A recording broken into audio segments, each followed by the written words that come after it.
we do not have the choice to not have trade-offs. And it's in that awareness that you can either consciously choose the essential or unconsciously choose the non-essential. That was author Greg McKeown on Psychologist Off the Clock.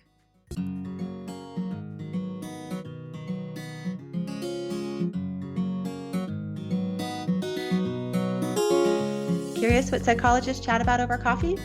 We are three clinical psychologists who love to discuss the best ideas from psychology.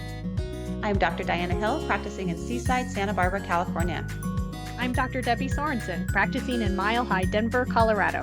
And from coast to coast, I'm Dr. Yael Schoenbrunn, a Boston-based clinical psychologist and assistant professor at Brown University. In this podcast, we explore the psychological principles that we use in our clinical work. And we bring you ideas from psychology that can help you flourish in your work, parenting, relationships, and health. Thank you for listening to Psychologists Off the Clock.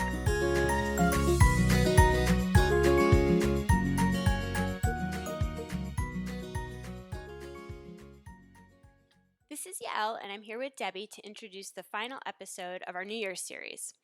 So in the past few years, I have found myself becoming increasingly overwhelmed with the number of roles I have, both personally and professionally. What happened was I just felt stretched in too many directions, and I kept hitting my emotional wall. So even though my job is to help people make good, healthy decisions so that they don't repeatedly melt down, that is in fact what I kept doing. And in trying to find my own way out of this overwhelmed hole that I was in, I started doing my own research, and I came across this wonderful book called Essentialism, The Disciplined Pursuit of Less. And I was fortunate to get the author of this book, Greg McKeown, to join me in this episode to talk about his inspirational approach to dealing with the overwhelm that so many of us get trapped in, and which, especially as many of us are making resolutions to do things better in the coming year, offers some practical steps to make positive change. So what essentialism is a systematic discipline that helps you to make more selective life choices so that you can be more effective in the areas of life that matter most to you. And in very concrete terms, it has three distinct steps. The first step is to explore what really matters to you so that you can tease out the trivial many from the essential few. In the second step, you work to eliminate or at least to reduce the trivial activities from your life. And finally, in the execution step, you create a system that makes the essential things easier to sustain. And for me, this process has really become a guide that I return to again and again. And Debbie, I know that in listening to this episode, you were really inspired. And so I wanted to hear how you've applied some of these steps to your own life. Yeah, Al, I've been thinking about the episode a lot since I listened to it, mostly because, you mentioned that sometimes we feel overwhelmed and spread too thin. And I think I feel sometimes like, oh, I'm spread so thin, I don't have time to do this, or I don't have time to do that. And I tell myself I'm too busy, but in fact, there's plenty of time that I'm spending like goofing around on the computer or doing things that aren't that important to me. And I really think that since I listened to this episode, I've been paying a lot of attention. Like, I love to read fiction, and I think that's just like a real treat for me. And I keep telling everyone and telling myself, oh, I don't have time to read fiction. But in fact, if I freed up some of the time I'm spending doing these other unimportant things, like checking social media or something like that, I could read a lot of fiction books in a year. So it's just really helped me notice more and more when I'm doing that. Yeah, I think even just thinking about what and asking yourself what is essential and what is non-essential is such an important first step, and just being willing to wonder about that to yourself. And again, he walks me through a lot of these concrete steps that you can apply to your own life. So I hope you all will find inspiration in Greg McKeown's approach of essentialism.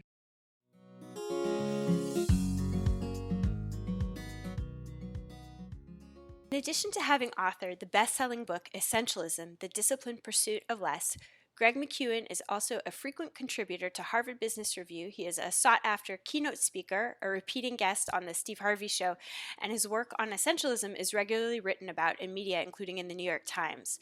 Greg is also founder and CEO of McKeown Inc., a strategy design center. And I'm so delighted he made time in his busy schedule to talk to us about essentialism. Welcome, Greg. It's so good to be with you. Thank you. So Your book was just a really lovely read. As somebody who is a working parent who tends to feel pretty scattered in lots of different directions, it really spoke to me. And I think it speaks to a lot of readers, which is why it's been such a successful book. But I was hoping that you could just start us off by telling us a little bit about how you got into this idea of essentialism. In your book, you detail an intensely personal story that illustrates the dilemma that is so common for most people, but one that particularly hits those of us who straddle many roles and demands in life. Yes, I received an email from my boss at the time saying that Friday between 1 and 2 would be a very bad time for my wife to have a baby. And perhaps at some level they were joking, or perhaps they were entirely joking. But as we went into the hospital late Thursday night, my wife had a daughter in the middle of the night, and so we're there Friday just in recovery mode. Everyone's doing well enough, as well as one does after they've been through the valley of the shadow of death the night before. And to my shame, I went to the meeting. So I'm leaving the hospital. How can I do both? It's sort of in my head. How can I keep everybody happy? And afterwards, I remember my boss said, "Look, the client will respect you for the choice that you just made." And I don't know that the client did respect the choice that I just made. The look on their faces didn't evince that sort of confidence to me. But even if they were right, and even if they did respect it, and even if something great had come of the meeting, which in fact it didn't, it is clear, it is obvious to me in hindsight, to everybody, I think, listening to this, that I made a fool's bargain. And I violated something more important for something less important. And it, what I learned from the lesson was the experience, rather, was that if you don't prioritize your life, someone else will. And that's what I learned. But for people listening to this conversation, I think they can ask themselves a few questions that grow out of that lesson and that experience, which is, have they ever found themselves stretched too thin at work or at home or both, like I was? Have they ever found themselves feeling busy but not necessarily productive, rushing around doing lots of things but not necessarily the right things, or feeling that their day or even their life is being hijacked by other people's agenda instead of what they feel is like their highest and best use? And if they can answer yes to any of those questions, or perhaps even all of those questions, then the research that I've done and the work that I've done may, and the book I wrote may be relevant to them, because the way out of these sort of challenging situation is to become an essentialist. Yeah, and I think it's such an important articulation, and that story just embodies the challenge that so many of us experience when we're being pulled in directions and everything seems to matter so much. I mean, as a working parent myself who cares very deeply about her professional life and who is enamored of her children, it can be hard to figure out where to direct my resources. And I think it's such a common modern problem. And I think you describe it so well in the book. I mean, there's this sense in our modern life that we can have it all. And so we try to do it all. But what you talk about is that, when we say yes to everything, we're not really doing our best work. In fact, far from it. And so, the more that we have, instead of feeling like we're on top of it, the more overwhelmed we feel and the less effective we are. Yeah. Yes, I think that if I could summarize my current view on it, is that we have been conned into, there's a few things that we believe, and altogether I think they create a con. We believe that we should have it all, that's just what we should have, is everything. We believe that, that we have to have it all. And by all, we mean everything that we see other people doing and having in person, the literal Joneses, or rather the people we actually see, our neighbors, But then, of course, there's our social media neighbors. So there's a huge increase of the number of people that we're comparing our lives against, and we think we have to do everything that they're all doing. And then another part of the con is that we believe that in order to get everything that everybody else has, then we have to do everything all of the time. So there's another disconnect there. The basis that if we do everything we possibly can, then we'll get everything we possibly want. And the problem, as I already said, is that is a con. Another name is it's a lie, right? It's not actually true. None of that is true. It's not true that we have to have it all. It's not true that if we try to do it all, we will get it all. So none of it's actually real. None of it's actually workable. None of it actually delivers on what's, what it says on the packaging. That's right. So we can give a name for this now. This is non-essentialism. Non-essentialism is this way of thinking and then the way of living that follows.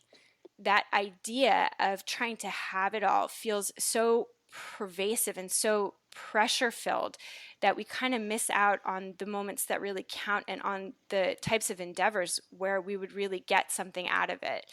And I think that is true about life in parenting. That's true about life at work. That's true about material possessions. I think that this pressure to do more, to have more, really just distracts us from the things that really matter. And it's so omnipresent that it's hard to escape it.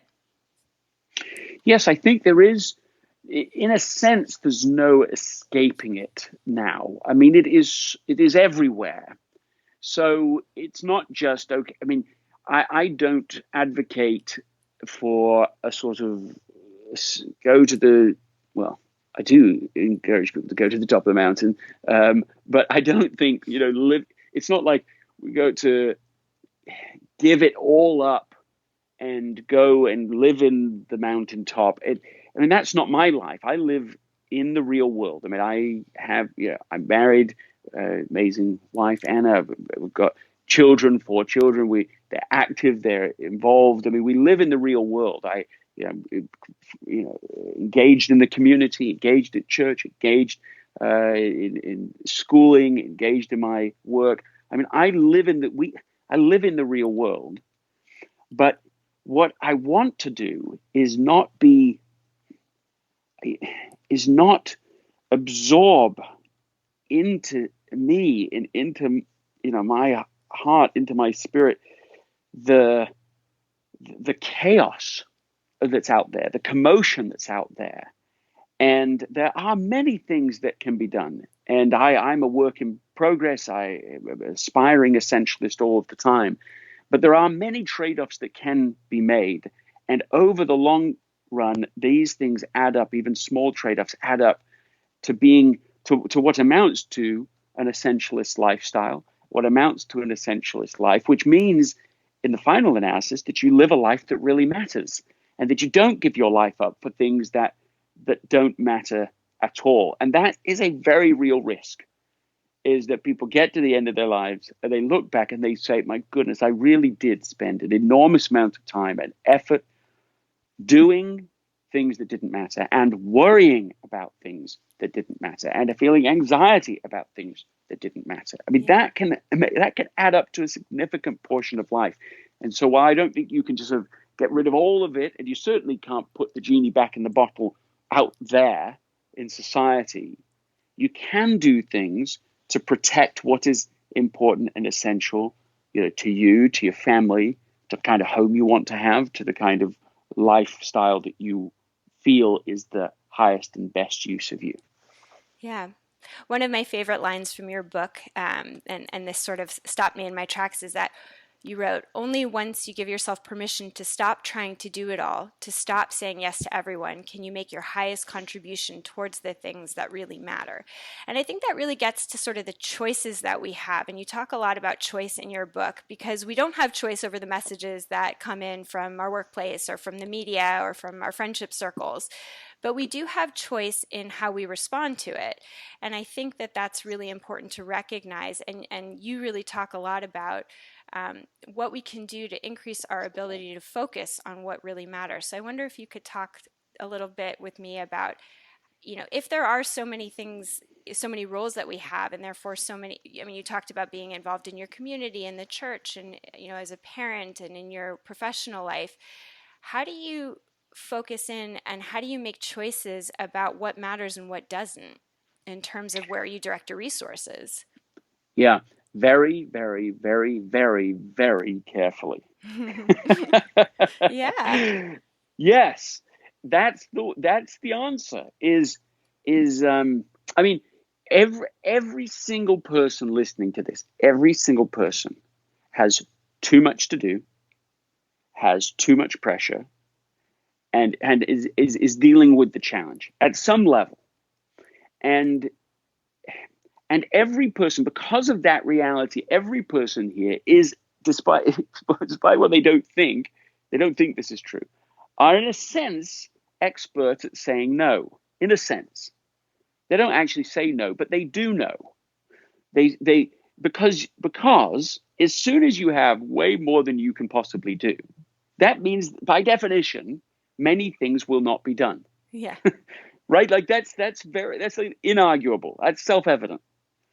So it means that we are not doing things many, many times, right? Every day we are not doing many things that we feel obliged to do, that we think we ought to do, that have come our way, that we, internally think we have to, or externally people are, inviting us to do, or whatever. So we are saying no all the time. Now, the question is are the things at the end of the day that didn't get the least important things? Did the least important things fall out? Did the most important things stay in? So what I'm describing is what trade-offs are we making? We do not have the choice to not have trade-offs. We only have the choice that to either let life define the trade-offs, or for us to consciously make trade-offs. And it's in that awareness that you can either consciously choose the essential or unconsciously choose the non-essential, that you start to discover a greater freedom. An awareness that you say, okay, either way today there's going to be trade-offs. Absolutely. Either way we're going to be saying no to things. So now, given that that's the reality, now do I get to choose those things, or do I just let circumstances choose them? And at first that can be just a very small idea. I am choosing. I get to choose. I mean, one of the things, small, tiny changes in the book that I suggest is, and I'm not the first to even suggest it, but is to say, catch your language. Watch your language. Notice the next time you say, I have to do this. And just change the language to this. I choose to do this because, and fill in the blank. Yeah. And I, as you're talking, I'm thinking of all these examples that I have in my own life of things that I feel like I have to do, or I used to feel like I have to do. And in the recent year, I would say because I started feeling so overwhelmed, I've started to ask myself more, do I? And there's all these things, and I hear parent friends of mine saying, I have to, for example, have my child write thank you cards after each birthday party. And I started wondering, do I? Because it's a pain. The child hates it, and when I get them, it's just kind of like they go straight to the trash. No offense if you're somebody who sent me a thank you card. I appreciate it, but I don't know for me that it holds the same value. In other words, that it's the highest and best use of my time and my resources as a parent. And so I stopped doing them, and nothing happened. My child still feels gratitude when he gets a gift and he expresses it in the moment. I can let the parent know that he got the gift and appreciated it next time I see them, and we haven't lost friends because of it. And I think there's all sorts of examples like that where, in our privileged setups, there's all these practices, social etiquette and otherwise, that we engage in, that we start to feel like, oh, everybody does it and therefore so must I. And I think that we don't ask ourselves enough, well, must I? And if I determine that it's a really, high expenditure of my energy and my attention and my time, and I question the value, what happens if I choose not to? And like you said, we can sort of experiment with that. We can really hold ourselves to task and wonder and be skeptical about whether or not we really have to do a variety of things. And it can happen in the workplace too. Do I have to be there for 40 hours a week, or can I say, it would be a more efficient use of my time if I worked from home, and to, have that be a discussion with your colleagues or your boss? The answer might be no, you can't do that, but the answer also might be yes. And I think by finding out where the choice is and being willing to question yourself whether it's something that rises to a level that you value, it sort of opens you up to have the opportunity to say, I'm not going to do that, or I'm not going to do a variety of things that used to feel like things that I really needed to do. Yes, exactly. And so I think this is in a way, the beginning of the journey from being a non-essentialist to an essentialist. It's not, the beginning isn't, I think, saying no. That's definitely true in my view. I didn't write a book called Noism. So that's not the first place. And the first place, I'm not even sure if it's saying, what is the most important thing to me. I think the first thing is to say, I have a choice. I have a choice. I have a choice. Life is fast and full of opportunity, and the complication is we've been conned into think we can have it all. And the impact of that is that we're going to plateau in our progress. And my position is that we can make a different choice. Yeah. And if we discover that we can make a different choice, then we could choose to become essentialists. And if we do that, then we can live a life that really matters. I mean, that's like the value proposition in a nutshell. And so at the core of it, again, is to become aware again of our choice. Absolutely. That we can choose things. And that doesn't mean we can choose it all. Yeah, no, because that's like the one choice costs. We can't. Yeah. There's always opportunity costs, and so it's about becoming aware. I can choose differently. I can choose different trade-offs than other people are making.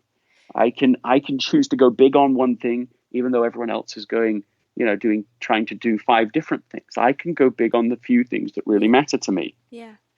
One example that I love to pull in when I'm talking about choice, because I think that individuals often feel like they don't have a choice, like the other people have more choice, but they are compelled by their boss or by their family circumstances or by their financial circumstances to be very limited in choice. So the example that I love to draw on is from this beautiful book called Man's Search for Meaning by Viktor Frankl, and it's the story of a very prominent psychiatrist who went through the concentration camps during World War II. And he talks about that even in these absolutely brutal conditions of a concentration camp, that there was choice. And I'll just read this quote that I just think is so profound. But he writes, "There are always choices to make. Every day, every hour offered the opportunity to make a decision which determined whether you would or would not to submit to those powers which threaten to rob you of your very self, your inner freedom." So you can see that even in, these, extreme, brutal, and really restrictive conditions of a concentration camp, that he was able to identify there is choice. And I think that is so, so critical in our lives where we feel this sense of lack of choice, to recognize there is always choice. We're always making a choice. As you said, even when we're not making a choice, we're making a choice. Yes, that's right. And there's tremendous liberty in this. I mean, it takes courage too, because as soon as you say, well, I have a choice, it means, well, I've been choosing. I've been choosing these things, this response. I've been doing that. And there is great allurement to really take the role of a victim. I would do this sometimes with my children, and I was role playing one time. I sort of role playing victimhood with them, and I was actually really surprised at how easy it was. Like, it actually kind of, I don't know, it sort of terrified me in a way. It made me very strange how I could claim victimhood instantly in any circumstance, however good it was. And just to role play, just to start, as soon as you start complaining, even in the best of times, in the best of circumstances, the words will come, the excuses will come, the expressions will come. Victimhood it will rob us of so much. And that doesn't mean that we don't have trials. It doesn't mean that we don't have struggles. But what a delight, a liberty to discover, in this circumstance, I can pause and have a choice. I can make a choice. Now, that doesn't mean that there aren't consequences to choices. It doesn't mean that, of course, but it does mean you don't simply have to be a function of other people's behavior. It doesn't mean that you have to simply do what you've always done in the past. It doesn't mean you have to do what everyone else is doing. And then out of those choices come, of course, the rest of essentialism, which is these questions. What is essential? And how can I remove the things that are non-essential? And then how can I create a system, a life, a routine that makes doing what I've identified as most important as effortless as possible? Yeah, yeah. And that's really then the charge and thrust of the rest of the book. Right. And so let's start talking about that piece, about how we sort of figure out what is essential and what's non-essential. And one of the things that I think about a lot as somebody who comes from the academic world is sort of what science helps us do and how science actually makes things more overwhelming. So, I look at the research of happiness and discover that, it's important for health and happiness to work out, 5 times a week, to meditate daily, to spend time with my children, to spend 10,000 hours on the skills in which I want to excel, to prioritize my marriage, to take breaks to enhance my mental health by going on vacation, and so on. And so it can be really hard, right, with this sense that there's so many things that are so important for a successful and happy life that it can then be hard to figure out how do I actually do it all without feeling at the end of it used up, scattered, and not enjoying life at all. It can be so overwhelming to try to be successful and happy that you kind of lose sight of it. So I'm curious, if you can talk us through some of the ways that you figure out, what goes into the category of essential. And obviously this will vary from person to person, but what are the kinds of questions that we can ask ourselves to help hone in on what really matters and what really is trivial?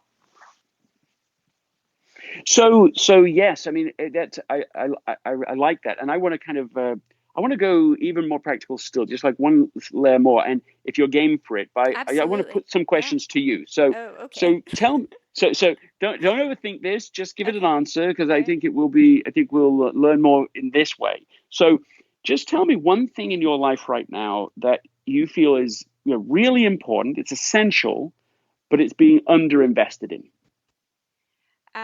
I'm working on a book on working parenthood, and it is almost impossible for me to locate enough time to really do an excellent job at it, which is so important to me because this book has sort of become a passion of mine. What does why is it so important to you? Well, through my life experiences as a clinical psychologist, as an academic, and then when I became a parent, it all kind of came together that this is something that I have to offer the world because of my training and my background and the way that I orient as a parent. And I think that the conversation about parenthood in our modern culture is so limited, and I think it leaves working parents without a positive model to work from, and leaves most of us feeling without a useful compass. You feel that your voice could be used to reach certain people that if you don't do it, it won't be done. There'll be other voices, but that your voice, your training, your experience will be can be uniquely beneficial. Yeah, it sounds a little egotistical, but yes, I guess so. It doesn't sound egotistical to me. I think there are many ways in which it is our unique voice that is needed and required. That somebody else saying something really similar will still not reach certain people because we are actually the ones that are supposed to reach them. So it just sounds like a sense of mission to me, a unique mission, not egotistical. Thank you. Okay, so let's go a little further now. So what does success look like to you? And I mean, give me it in minutes or hours per day. Like how much time would, not perfect, I'm not looking for perfection. I'm looking for the amount that you would no longer say you're underinvesting in it. It's so unrealistic, but I think if I had like 4 hours a day, I cannot imagine that happening. But if I had 4 hours a day to devote to this writing project, I think I could really, and I will say that I've actually made strides on it. It's just been so piecemeal and has taken so very long. But if I had 4 hours per day, I could really feel like I was gaining momentum and getting somewhere a little bit more efficiently than I've been able to do. How long do you currently spend on it per day? It varies, but most days 0. And then when I'm lucky, I can usually put like 2 hours together. And when you do 2 hours, do you feel like you make good progress in 2 hours? Yes, I do. I mean, I'm so focused. It's sort of, I get there. And I do think that there's an interesting science that you might be familiar with about the default mode network. I think because it's something that's constantly on my mind and I read so much and a lot of my professional roles overlap. And so I'm able to sort of do some deep thinking even as I'm doing work, for example, in preparation for the podcast. And so when I sit down to write, I think I'm really ready to do it because I've allowed sort of my creative processes in the back of my mind to percolate, and then I'm kind of ready to just hit the ground running. Yes, there's Seinfeld was recently asked about this. How long does it take you to do a 1-hour stand-up comedy special for Netflix? And he said this is his words, not mine, but he said you might as well ask. This does sound a bit egotistical, but he said you might as well ask God how long it took him to create the oak tree. He's like God's just always doing it all the time and has been forever. So you can't say how long did it take. He said I'm doing it all the time. I'm a comedian all the time when I'm doing professional work, and that's what you just said. I think is you said, look, it's not just the writing time, it's the thinking time, and that's part of what's already built into your world. Right. So what I took from that, what I just learned for you is that actually, even if you set the goal at 2 hours a day, it would be significant improvement, and you could make meaningful progress in that amount of time. Yeah. Now, I say that, you can still have the goal for 4 hours if you want to, but I wonder whether 2 hours is just, obviously it's twice as realistic because it's half the amount of time. And it might be a little less overwhelming than, my goodness, if I don't have 4 hours, I'm failing in this and I'm not creating enough space for it. So that might get us more realistic. How do you feel about that? It's a more realistic goal, and it's still hard to imagine just because of all of and this is sort of you can see the space between my non-essentialist self and my aspirational essentialist self, because like so many of us, it's hard for me to give up time with my children. It's hard for me to give up the financial rewards of, some of the professional roles that take up some of my time. And, it's important to me to be engaged in my community, et cetera, et cetera. And so just even carving out, I think 1 hour, it's hard to make that happen consistently, which isn't an excuse. It's hard for me to figure out how to create that time. Yes, I mean, what you just said is this sounds almost impossible to me. Even at 2 hours, it sounds almost impossible. Even an hour sounds almost impossible. That's what I think you just said. Yes. And yes, which is very helpful, very useful. Yes, but isn't it interesting how good it is to get to the realness? It's easy to talk about the choices and so on as a concept. But then now we've got to apply it. So this meets the road is a lot. That's messier. Right. And what we've just covered in that few minutes is step one of the 3-step process of essentialism. We've covered what is essential. You've covered something that you feel is really important, why it matters. You've covered what success would look like, which is a little ambiguous right now because it's somewhere between 1 hour and 4 hours. Right. Okay. Yes. You know, I mean, even if it sounds like even if you really were doing an hour every day, you'd feel a lot better about it because you'd know you were making real progress. Yes. Whereas in now, Yes. too many days are 0. Right. And that's the thing that really burns you. Yes. Is you go, I'm not going to get there if I'm doing 0% writing of my book. But if I was doing even an hour of my book every day, then I would get it done. It might not get it done as fast as I want, but I would still get it done. Yeah. And that's the bigger thing. Yeah. Okay, so this is all step 1. Step 2 is the elimination. So we got 3 steps: explore, eliminate, execute. Now we're dealing with the eliminate side. And now the question I have a few questions, but one is, what is something that is non-essential for you? Let's start at the extreme and see if we can identify anything, first of all, that is non-essential for you that you are over-investing in. There might not be anything, but there might be. So let's just start with that, question. It's the other end of the continuum, totally unimportant. You know it is. It wastes your time, but you still do it. Your habit is still there. Something non-essential. It's so hard to think about. This is a difficult question. I mean, I don't spend that much time on social media, but I would say any time I'd spend on social media is non-essential. How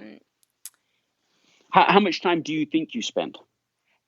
Not much. I mean, some days not at all, but on a day that I do, probably 15 minutes.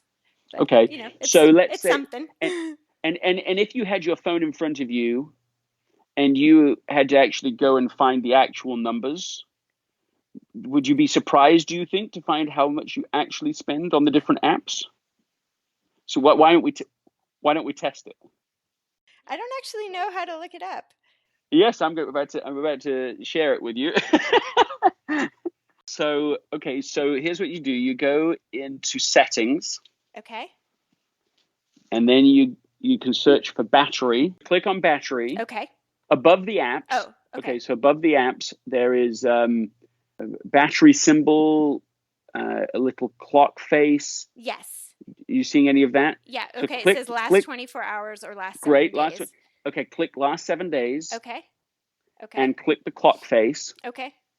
Okay. Now we know. Now this has a record of where you've spent your time on your phone. It doesn't include any other devices, but it includes your phone for the last 7 days, and by app, and also by hours and minutes.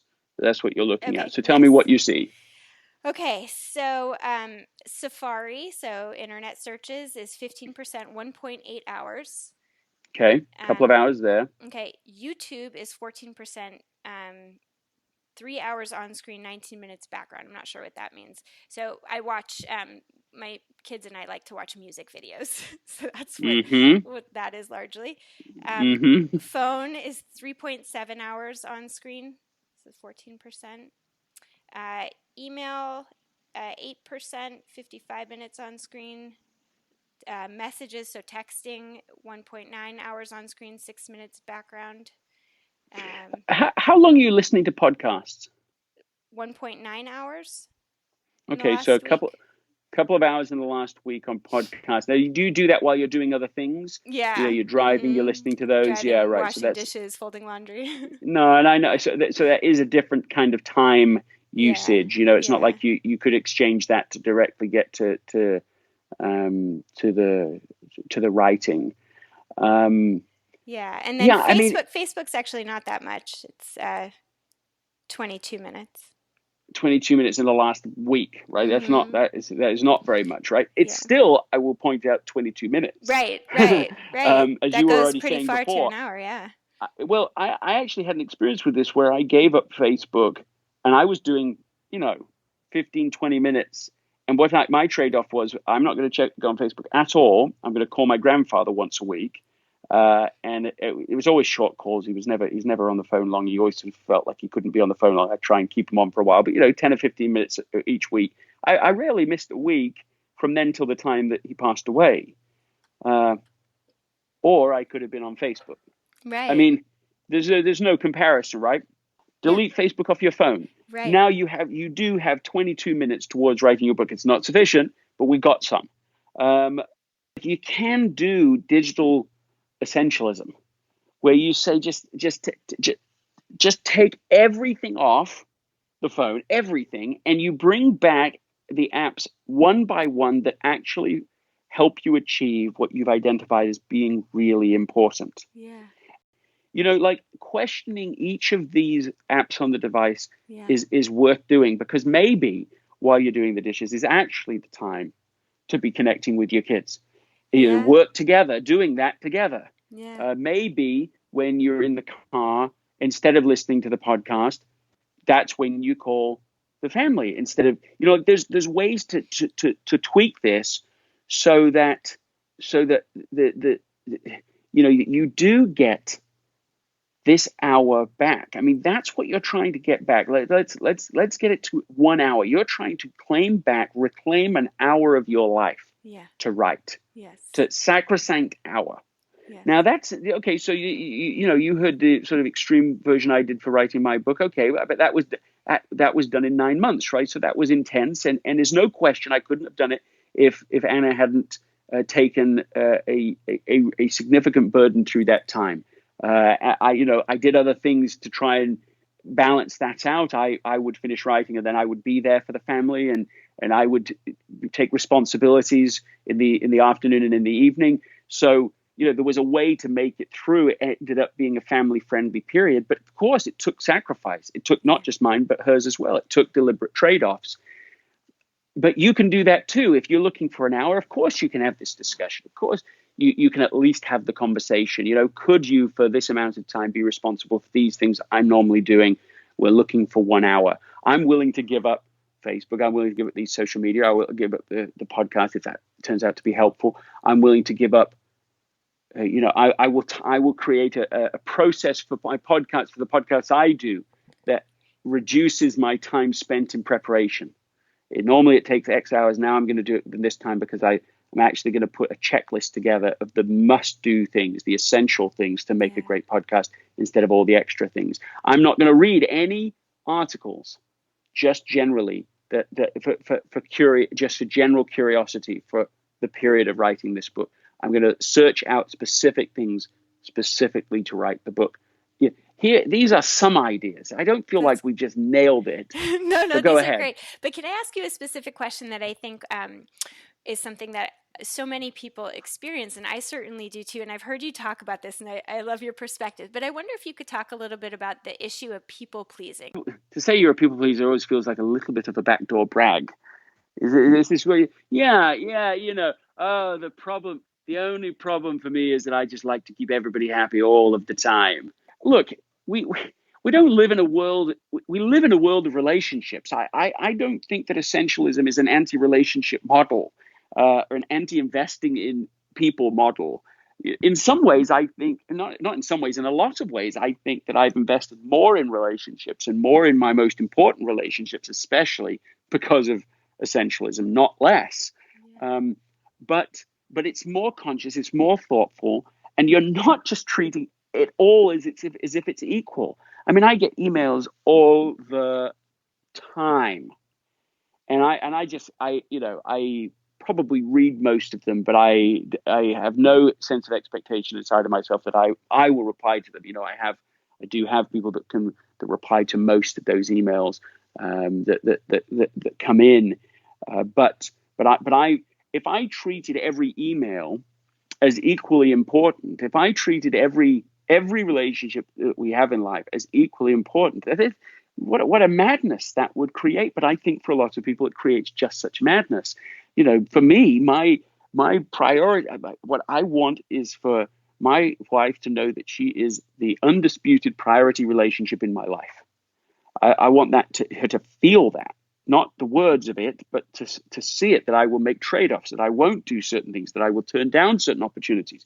It's just to maintain commitments that we've made, to go a date night every week and so on. There's all sorts of things that I need to make trade-offs to. There's so many things I could do. So it's about remembering that not all commitments are of equal importance, and not all relationships are of equal importance.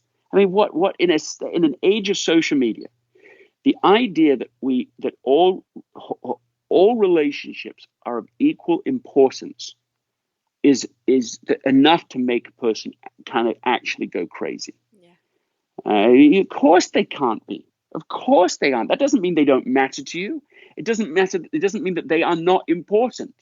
But the idea that with a fixed amount of time that we have, that everybody is of equal importance and every opinion therefore of equal importance, it's all just a nonsense.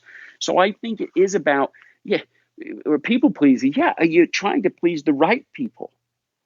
Are you being discerning about not just who to serve, but what really they want and need? Yeah. There's all sorts of things. I was just talking to Anna just the other day about something that I do for her.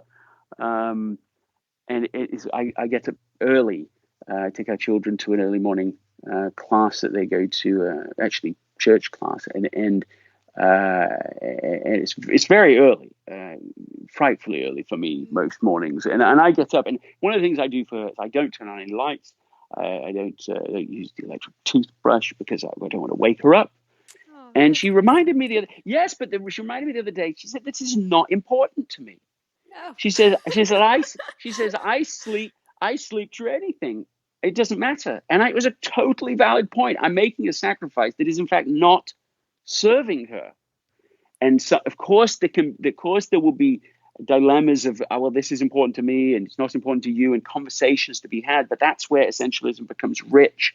You start to have the hard conversations. Yeah, you start to say, you make surprising discoveries. And likewise, in the reverse, there are all sorts of things that I thought weren't that important. But as we discuss it and keep having conversations, I realize, wow, this is the most important thing to you. Yeah. And here I am hardly investing in it.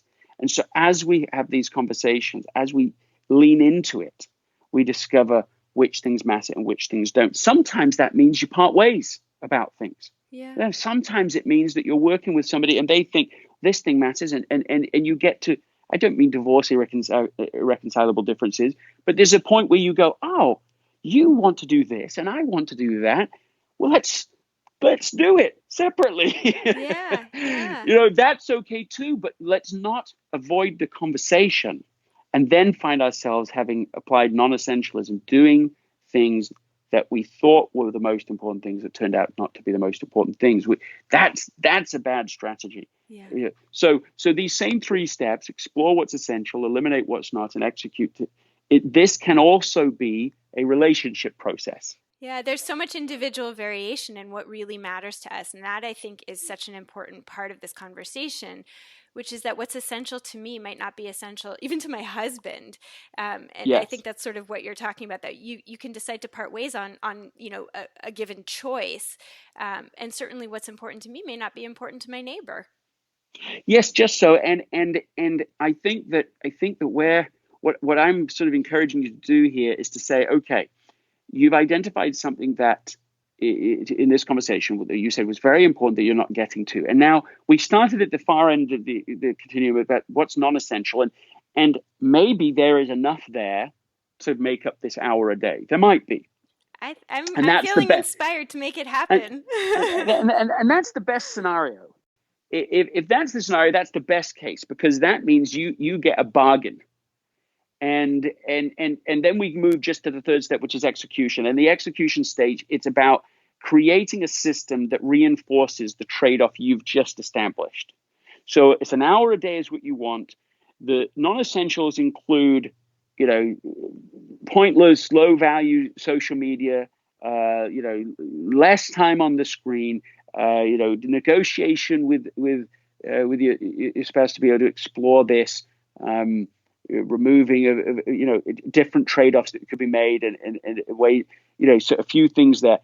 That's the trade-off. Now the part 3 is how do you follow through on this? Yeah. How do you actually make it as easy and effortless as possible? I mean, in interest of time, we probably can't attach a lot, and I'll give you maybe one provocative idea, and it might not really work for you, and it might not work for everyone listening, but I've seen it be very effective for people. So somebody shared it with me, in fact, in the first place. That was their idea, and they were doing it. It was really working for them. And it's this: It's the $100 challenge.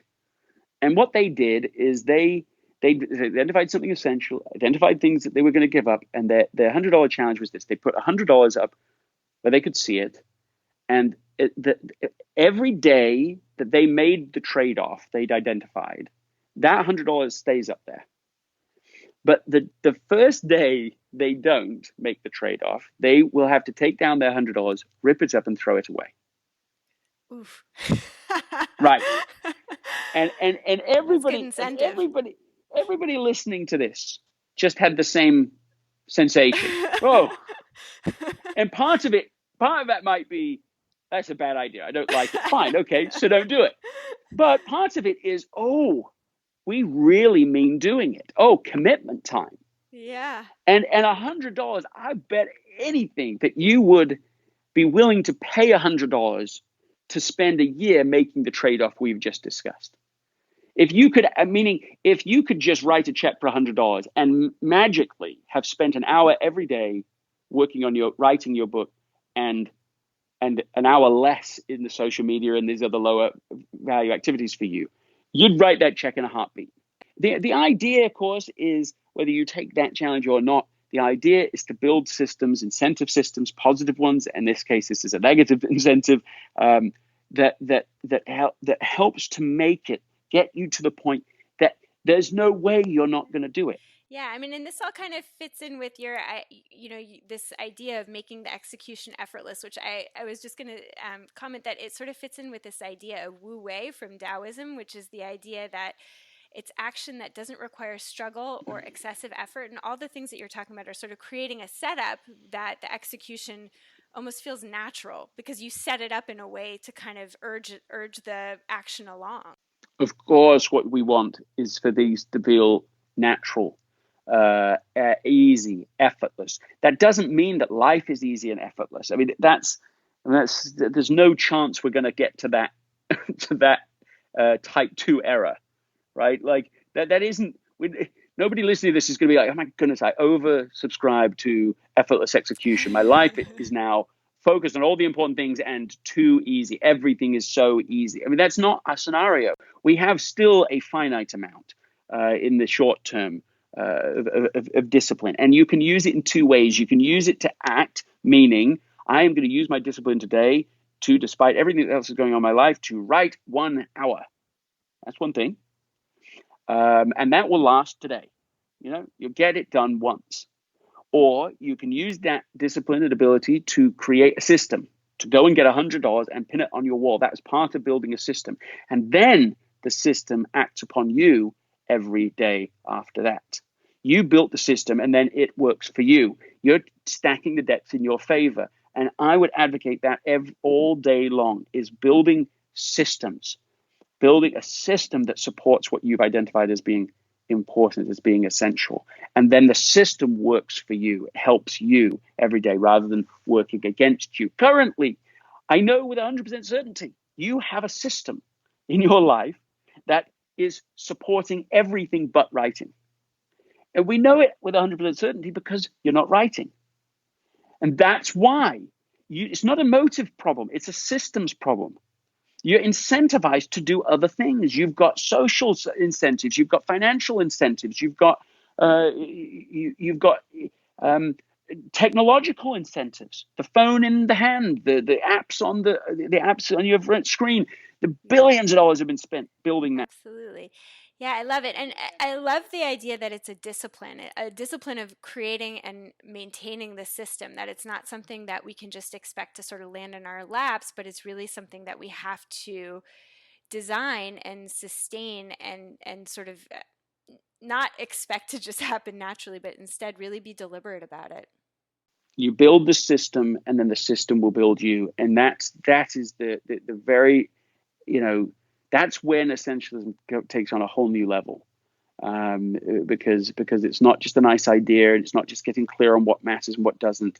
It's a system that supports it, and that is the work of life, to build that system. And when it's full circle as we come to as we conclude this, is that moment in the hospital those years ago is so different to my world today, And frankly, even then, it wasn't like I didn't value my family or didn't value things, but things were still, I'd allowed them to get out of alignment. I'd allowed a system to be built and built a system that didn't make it obvious and clear. And so many decisions since, when I travel now, I bring one of my children with me about 80% of the time. That's just to support that relationship. We really never miss a date, my wife and I. It really doesn't happen. And I'm not saying that to make anybody feel bad or guilty. I'm just saying over time, you make these shifts and the prioritize, it does become effortless because you say, well, of course I'm going to be there. Of course this is important. And the system helps make that possible. I work from home. I work with my family. Most of my family is here all the time. So we're with each other almost all of the time now. And it's just what we want. Not easy, but so much more effortless to prioritize these relationships because of the other systematic changes that we've made. Thank you. And thank you so much, Greg, for joining us on Psychologists Off the Clock. I hope listeners have some ideas of ways that they can adopt essentialist practices to create more success, meaning, and happiness. I know I have. I'm feeling inspired and accountable to you all to follow through on some of this, on all of it. We'll definitely link to your book and your website, and then also that New York Times article. And if there's any other places that listeners can find you, you can share those with me, and we'll link to them on our website and on our show notes. Marvelous. Thank you so much for your time. We really appreciate it. It's been an honor. It's been my pleasure.